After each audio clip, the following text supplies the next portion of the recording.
Ah mais sont derrière. Non, ah non, ah non, on a annoncé. Enfin, moi je vais. Je peux vous répondre, Madame la directrice. Non, on n'est pas. Bonsoir, hein, Monique Guy-Morillo, responsable de l'unité départementale 64 pour la Direct Nouvelle-Aquitaine. Donc c'est vrai que j'ai entendu comme vous des bonnes nouvelles. Hein, et pour la rétroactivité, non, je ne crois pas hein, qu'on soit vraiment. On attendait le message officiel. Hein, donc on va pouvoir faire remonter l'information. Donc, sinon, c'est plus une annonce. Donc voilà, c'est pour vous répondre. Je profite d'avoir. Ça date de ce matin, hein, Madame oui, c'est pour ça. La directrice. Donc effectivement, je pense que ce sera officiel assez vite.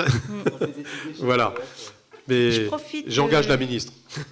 Je profite d'avoir le micro, si vous permettez, déjà pour vous féliciter pour cette journée très dynamique.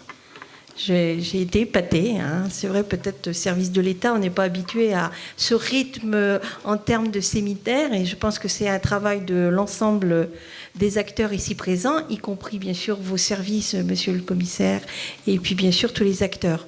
Bravo. Alors, je suis heureuse d'entendre que vous avez des objectifs de croissance pour les Pyrénées-Atlantiques en ce qui concerne les entreprises adaptées et les CDD tremplins.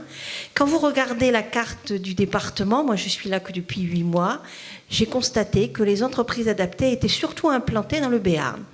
Je ne sais pas pourquoi, il doit y avoir une spécificité béarnaise.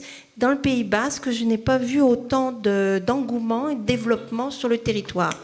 Or, en termes de représentation de la population, nous avons à peu près la même typologie de population entre le Pays Basque et le Béarn.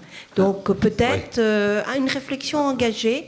C'est la même réflexion que je me fais aussi sur les structures d'insertion par l'activité économique, hein, puisque je suis en train de faire un peu un diagnostic qui va se terminer après 8 mois déjà dans le département. Et sur les structures d'insertion économique, je suis en train de regarder aussi pourquoi ça ne se développe pas aussi rapidement non plus dans le Pays Basque, etc. Bon, si je peux juste me permettre de vous répondre sur le Pays Basque, alors en fait, il y en a. Parce que dans le cadre de la loi Liberté de choisir son avenir professionnel, on a libéré l'entrepreneuriat social et que maintenant, dans une même région administrative, donc la Nouvelle-Aquitaine qui est une région très vaste, il peut y avoir des établissements secondaires rattachés à un siège social qui n'est pas forcément dans le département. Donc il y a plusieurs établissements secondaires au Pays Basque et donc ça fait partie, dans le cadre des nouvelles mesures, en fait, des choses qui doivent se fluidifier. Voilà. Et en fait, il y en a, mais alors on peut en créer beaucoup plus. Et l'APF France Handicap me disent qu'ils vont aller envahir. Enfin, attention pour les Béarnais, quand ils disent qu'ils vont envahir le Pays Basque, je te laisse seul chef de ces propos. Hein. Faisons attention. Mais effectivement, en fait, ce qui se passe, c'est qu'aujourd'hui, on a vraiment libéré.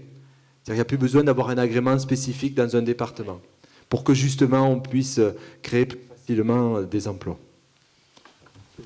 Non, mais question plus générique, vous avez raison, dans le cadre du développement, on a 100 000 postes, enfin 100 000 personnes en plus pour l'IAE et 40 000 effectivement pour les entreprises adaptées, ça ferait près de 140 000 postes, c'est presque doublé.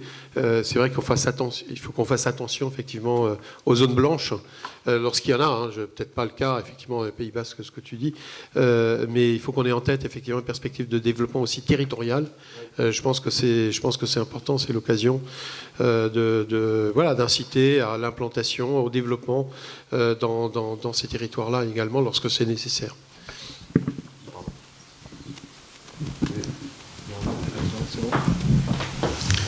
Bravo. Très bien. Merci beaucoup. Merci beaucoup, monsieur le commissaire. Merci.